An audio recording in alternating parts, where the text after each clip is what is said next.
Apéro spécial Bucks. Hello, hello. Ça fait quel bruit, un daim? Ça fait... Ça brame, non? Le cerf qui brame. Le daim, qu'est-ce qu'il fait? Bon, il brame aussi, vas-y, on peut commencer. Le daim, il brame. On s'installe. Et le daim, quand il est en forme, il écrase toute la ligue. On va parler de nos amis, les Milwaukee Bucks. Vous le savez, petit apéro spécial Trash Talkers. Quand des équipes jouent trop mal, on essaye de les relancer. Et quand des équipes jouent trop bien, on essaye de réguler un petit peu le classement. Alex est dans la plaza. Bibi aussi. Comment ça va, Alex? Bah écoute, ça va plutôt pas mal. Tranquille. On fait aller, tranquillement, exactement. Je te trouve particulièrement en accord avec ce décor, Alex. Instant promo N'est-ce pas Donc ce magnifique hoodie, donc sweat à capuche, qui a une bonne petite capuche, c'est du 280 grammes. Donc c'est épais, c'est sympa, on est confort, c'est molleton, on a chaud dedans. C'est du coton organique. Qu'est-ce que j'oublie Bah que c'est disponible. C'est imprimé en France. Et Tout c'est à disponible, fait. mais seulement pendant une semaine. Exactement.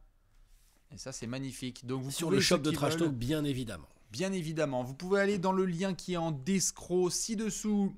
Si vous aimez le vert comme nos amis les Bucks, ou si vous aimez le rouge comme les voisins des Bulls, et que vous voulez être dans l'ambiance de Noël, et que vous aimez bien le merch Trash Talk, vous pouvez y aller. C'est dans le lien, c'est pendant une semaine, et ensuite la semaine prochaine, hop, on va pas quitter Noël, mais on s'occupera d'autres petites choses. On va évidemment devoir enchaîner avec nos poteaux du Wisconsin, les champions en titre. Comme d'hab, vous le savez, on va reprendre une formule et on va la répéter parce qu'elle marche bien. On va remettre un petit peu le contexte, où est-ce qu'on en est maintenant, comment ça se passe au bout de 6 semaines chez le champion en titre, quels sont les points forts, les points faibles, comment on en est arrivé là et quelle est la suite. Car l'objectif de nos amis les Bucks, c'est quand même d'essayer de faire un doublé historique. Alex, si je dis pas de bêtises, on avait fait un apéro spécial Suns où on avait parlé de tes copains et on essayait de voir quel était le chemin pour retourner justement en finale NBA. On va essayer de faire un peu pareil avec Yanis et sa bande. C'est ça, exactement. Yanis et sa bande, bon, déjà, ils ont pas... Ça a été difficile comme début de saison. Ça a été un peu chaotique parce qu'il y avait des blessés, parce qu'il y avait des nouveaux aussi. Il y a eu le départ de PJ Tucker, il y a des nouveaux, il y a Grayson Allen, il y a Jordan Noara qui se retrouve un peu plus intégré à la rotation. Brook Lopez est blessé, DiVincenzo est blessé. Ouais. Du coup, entame un peu coussi quoi. Bien sûr.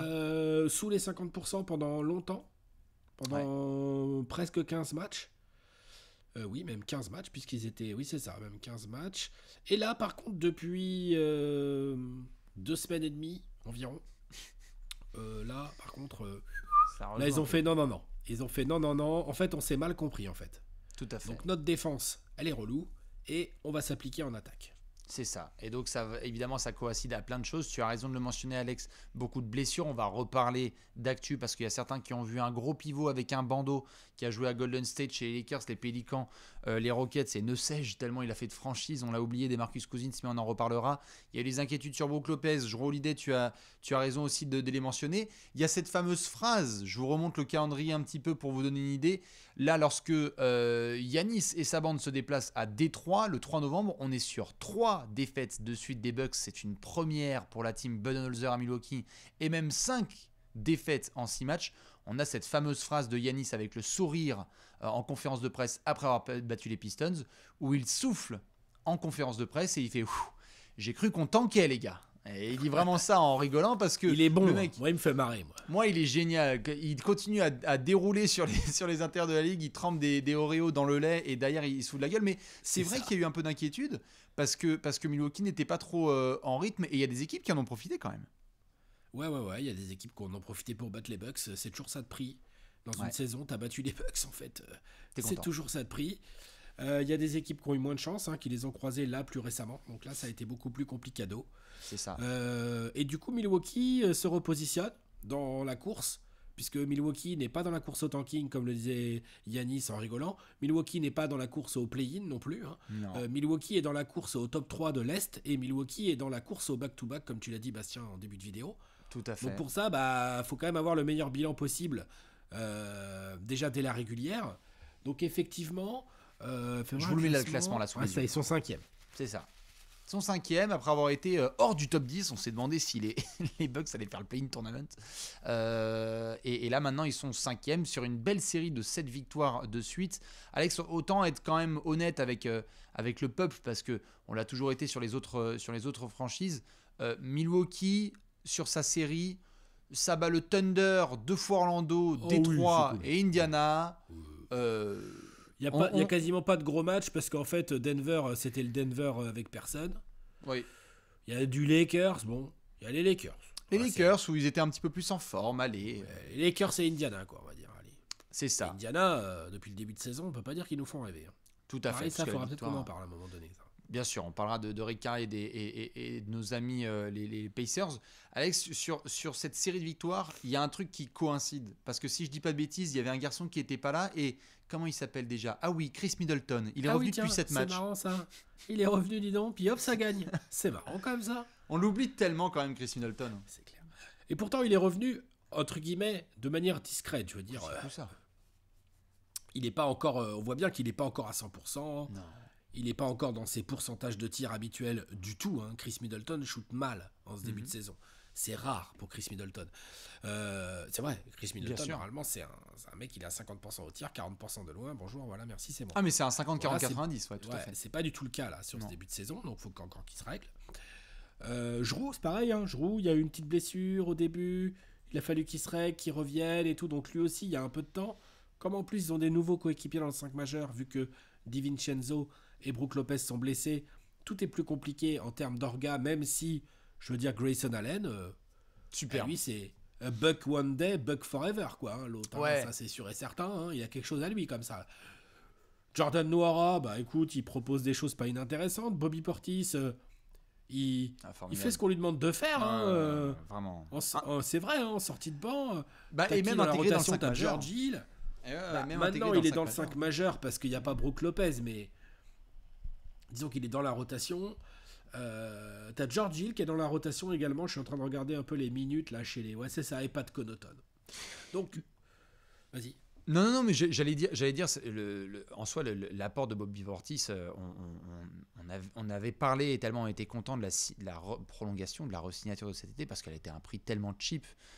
C'est PJ Tucker qui était parti du côté de Miami. Portis est prolongé. Et c'est vraiment le couteau suisse, quoi. Parce que c'est Bobby, en sortie de banc, il n'y a pas de problème. Et là, sur 16 matchs joués, il y en a 12 où il est titulaire. Parce qu'on ne peut pas compter sur Brook Lopez. Et parce que, bon, on aime bien tout demander à Giannis. Mais l'objectif, il est clair. C'est d'être en forme le 15 avril. Et on va en reparler ça en long et en large. Du coup, Bobby Portis intégré dans le 5 majeur. C'est vrai que ça montre aussi la poigne qu'a Mike Budenholzer sur cet effectif et le type de tempérament de joueur qu'ils ont pris, parce que Grayson Allen fait partie des très très bonnes satisfactions de ce début de saison. Il prend plus de 7 tirs à 3 points par match et il en plante plus de 42%, c'est absolument énorme. D'ailleurs, il faudra un jour aussi qu'on reparle de l'été du management de Memphis qui nous a quand même lâché Jonas Valanciunas et Grayson Allen, et les deux sont en train de se faire des dingueries. C'est marrant parce que ça m'a... Et puis il y a Connaughton aussi qui shoot très très bien en ce début de saison aussi. Ouais, tout à fait. Et du coup, tu sens qu'il y a eu un message clair de la part de Mike Budenholzer et de Giannis Antetokounmpo où en fait, ils le savent, ce groupe doit être en forme non pas le 1er décembre, mais le 15 avril. Mais ça ne veut pas dire non plus qu'il faut traîner des pieds. Et donc ceux qui peuvent contribuer pour alléger le travail de Giannis, eh bien c'est volontiers. Et en ce sens, c'est vrai que du Grayson Allen, Pat Connaughton et Bobby Portis répondent présents. C'est dans la continuité d'une équipe championne en titre, prolongée, qui a fait quelques petits ajustements, mais l'identité, elle est intouchable. Ouais, l'identité est intouchable. Là, sur la série de 7 victoires, Giannis est monstrueux. Hein. On parle quasi pas assez d'Giannis. 12-13 rebonds, 6 passes, 2 contre, 1 interception. L'autre, il joue beaucoup pivot du coup, parce qu'en fait, le seul autre pivot potentiel, c'est Bobby Portis. Ouais, mais c'est vrai. Du coup, il joue beaucoup pivot, mais en fait, Giannis pivot, mais c'est un enfer pour les mecs en face. Hein. C'est très relou. Hein. D'ailleurs, ça va donner des idées à notre ami Budenholzer, ça c'est sûr et certain. Il le faisait déjà dans les playoffs l'année dernière. Là, il le fait beaucoup plus que d'habitude. Du coup, je pense que c'est quand même pour ça aussi qu'ils sont allés chercher un DeMarcus Cousins. C'est pour essayer de ramener un peu de barbac en attendant que Brook Lopez puisse éventuellement revenir. Tu vois, je pense. Bah, on est un peu inquiet. Hein. Il y a de l'inquiétude. Hein. Tu sais que sur ces dossiers-là, on en avait parlé avec Michael Porter Jr. On va refaire l'update sur Brook Lopez. Il a joué le premier match de la saison. Brook Lopez, il a joué 28 minutes, si je ne dis pas de bêtises. Et depuis, silence radio. La dernière update qu'on a, avant que je te lance sur DeMarcus Cousins, c'est que Brook Lopez, au 20 novembre, il avait mentionné qu'il avait commencé à refaire des petits entraînements et que ça pouvait aller. Des soucis au dos hein, pour Brook Lopez, qui a quand même une sacrée carrière dans les jambes à 33 ans. Aujourd'hui, on parle peut-être plus de... Bon, pas de date déterminée, peut-être une durée d'indisponibilité qui pourrait se prolonger. Et donc, c'est là, en effet, que, comme tu l'as dit, Adrian Wojnarowski débarque en disant Boogie Wisconsin. Ouais, la question sur Boogie, c'est dans quel état de forme il est réellement. Qu'est-ce qu'il peut apporter réellement à ces Bucks? On l'a vu, Boogie, revenir dans pas mal d'équipes. Ça a été des hauts, des bas, mais ça n'a jamais été très transcendant. Non, bien sûr. Surtout qu'en plus c'est une équipe qui aime bien défendre et d'avoir des intérieurs qui protègent bien le cercle, ce que Boogie ne faisait plus trop lors de ses récents retours. On est d'accord.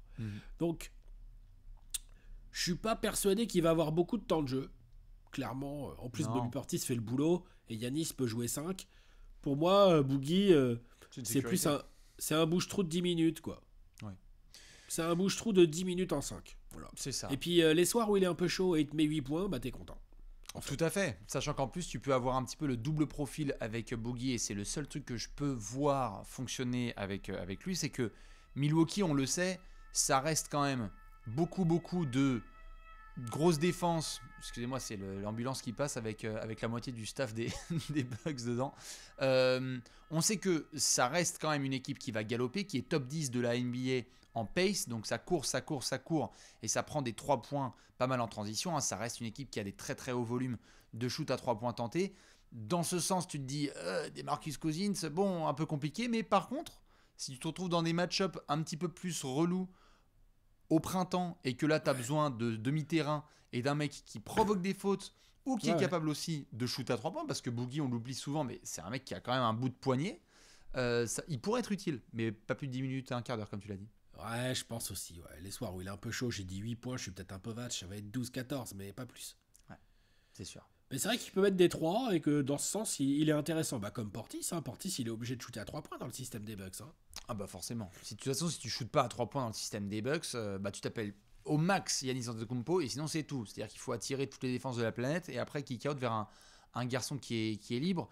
Alex, tu le sais, on a abordé un angle avec nos amis les Suns qu'on doit faire ici avec les Bucks, c'est l'objectif, on le sait, c'est 15 avril en pleine santé.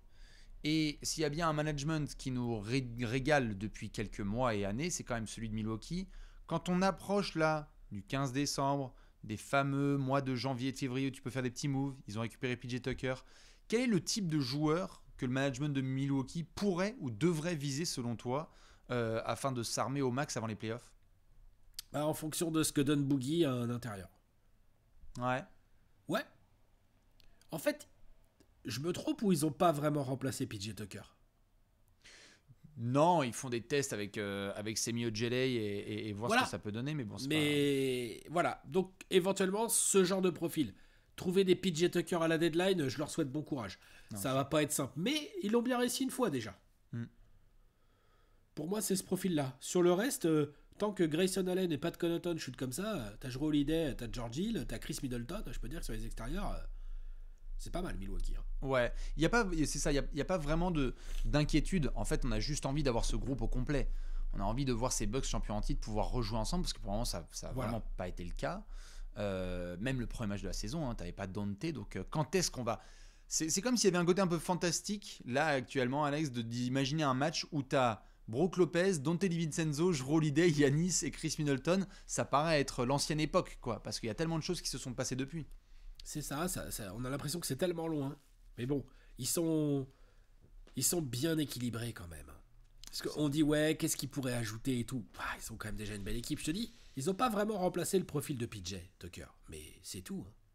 Ah oui, ils ont rajouté Grayson Allen. Hein. Grayson Allen, il shoot vraiment bien. Hein.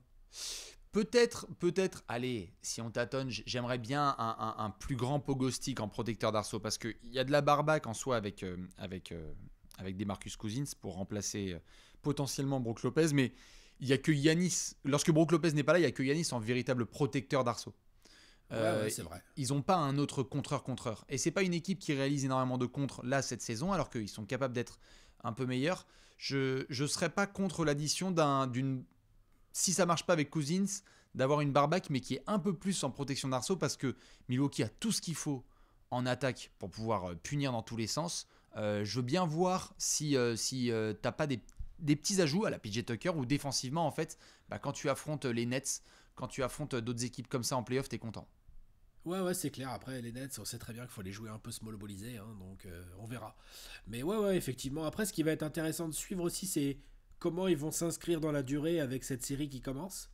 Puisqu'on l'a remarqué tous les deux au niveau calendrier. Donc là, ils n'ont pas eu un calendrier très compliqué là, pour faire cette victoire. Je le remets. Ce qui est assez intéressant. Ouais. Tu vois le calendrier à venir. Ouais. Bah, ça va, hein. Bien sûr. Enfin, je veux dire... Tu joues Charlotte, tu vas à Toronto, tu joues Miami 2 fois. Les 2 fois contre Miami, là, 5 et 9 décembre, ça Alex, on entoure. Hein.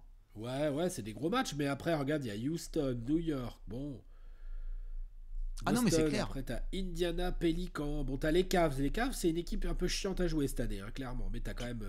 Non, enfin, je veux dire, tu vois, on a parlé il y a pas longtemps dans une vidéo des Wolves. C'est quand même autre chose comme calendrier. Là, Milwaukee est sur un truc plus peinard. Alors, on est totalement d'accord. Le plus gros adversaire ici, c'est Miami, avec Dallas jusqu'à Noël. Et sinon, tu as 2 fois Houston, 2 fois Cleveland. Tu as en effet 2 fois Miami. Mais sinon, je suis désolé, il n'y a pas trop d'équipes de top 4 de sa conf. Charlotte, Toronto, les Knicks, les Celtics, les Pacers, les Pelicans. C'est des équipes qui sont plutôt dans le bas de tableau. Donc, Milwaukee peut aller prolonger sa série de victoires. Ça joue quoi? Ouais. Le soir de Noël, ça joue contre Boston. Et après, tu as 2 fois Orlando, New Orleans, c'est Détroit et Toronto. Ah ouais, non mais là, il faut y aller là. Tu vois, ils peuvent gagner des matchs là. Hein. Ah ouais. Oh, franchement, ça peut être un peu le mois qui lance les champions en titre. C'est ça. Faut bien négocier les virages un peu compliqués. 2 fois Boston, 2 fois Miami. Tu vois, ça c'est des matchs compliqués et tout, avec des équipes qui te connaissent bien et contre quoi te faire chier. Ouais. Mais franchement, autour, il y a de quoi enfiler des victoires. On est d'accord. Donc bien évidemment, si je fais un petit peu le listing, parce que vous le voyez bien, on n'a pas non plus trop d'inquiétude sur les Bucks. C'est quoi? C'est première chose qu'on va surveiller, c'est les retours de tous les cadres. C'est-à-dire que là, on a eu Middleton qui est revenu. On peut recompter un peu sur Jrue Holiday, mais surveiller ce qui se passe avec Dante DiVincenzo, Brook Lopez et les débuts de DeMarcus Cousins. Qu'est-ce qu'on peut observer là prochainement, Alex, pour s'approcher du mois de Noël? Comment ils vont continuer à mettre en place leur défense. Ouais. C'est-à-dire que la défense a eu du mal en début de saison. Là, petit à petit, on voit bien que ça se durcit. On a connu Milwaukee top 5 défense tous les ans, là, depuis 3 ans, 4 ans. T'es d'accord, hein. Là, ils sont... là, ils étaient 10e l'année dernière, mais c'était... L'année dernière, ils étaient 10e. Là, ils sont à peu près 10e aussi en ce début de saison. Ouais. Est-ce qu'ils sont capables, avec ces joueurs-là, de mettre en place une défense qui vient chatouiller les 6e, 5e places en défense? C'est ça. Ensuite, il faut surveiller Brook Lopez. Parce qu'on peut me dire ce qu'on veut, mais en attaque, ils ont fortement besoin de lui. En défense aussi, mais en attaque, ses coups de chaud et tout. J'aime bien, Bobby Portis fait du magnifique travail. Hein. Mais c'est une rotation de moins, en fait. Le truc, c'est qu'il leur faut... Quand ils ont Giannis, Brook Lopez et Bobby Portis, là, t'as vraiment un trio sur les postes 4-5 qui est ultra relou à jouer. Ouais, complètement. Moi, j'avoue que je vais suivre tout ça aussi. Et évidemment, Alex, comme tu l'as répété 150 fois sur cette chaîne, et on le répétera jamais assez, on n'appuie pas comme ça sur le bouton on-off. Il faut que Milwaukee trouve sa dynamique et son rythme. Et donc, on ne se pointe pas avec un début de 5 majeurs qui retrouve ses automatismes vers le 20 mars. Il faut que ce soit un peu plus tôt. Il faut qu'il commence à avoir 2-3 statement games. Les fameux matchs de Milwaukee en antenne nationale où on dit « Wow, pétard, n'oublions pas qui est le champion en titre ». On n'a pas encore eu trop de soirées comme ça. On a dit genre, hormis l'opening night, on n'a pas eu trop de soirées comme ça. Non, mais c'est aussi parce que Middleton n'est pas encore du tout à 100%. Ouais. Ça peut aussi être un critère. C'est-à-dire que si Middleton, petit à petit, redevient le Middleton d'avant, des dernières saisons, le 20 points, 6 rebonds, 6 passes et de la défense, qu'il n'est pas encore avec des gros pourcentages, tout de suite, tu vas voir Milwaukee va passer un cap parce qu'il y a quelques matchs là qu'ils ont perdus en début de saison, ils les perdent pas avec un Middleton habituel. Ça, c'est sûr et certain. Dans tous les cas, les fans des Bucks, on vous attend, évidemment, dans les commentaires. Je pense pas qu'il y a du stress, mais dites-nous un petit peu sur l'échelle de la stressance. Où est-ce que vous vous situez? Nous, on est un peu bas. On va juste surveiller tous les éléments qu'on a indiqués. On se retrouvera évidemment bientôt pour d'autres petits apéros. Le mot de la fin, je laisse comme d'hab pour Alex. Comme d'hab, bah ouais, un champion en titre, faut... Comment il a dit, notre ami Rudy Tomjanovic? Ne jamais sous-estimer le cœur d'un champion. Don't ever underestimate the heart of a champion. Exactement. Donc ne sous-estimez pas tout ça. On vous fait plein de bisous et on vous retrouve très vite dans d'autres apéros Trash Talk. À la prochaine. Ciao.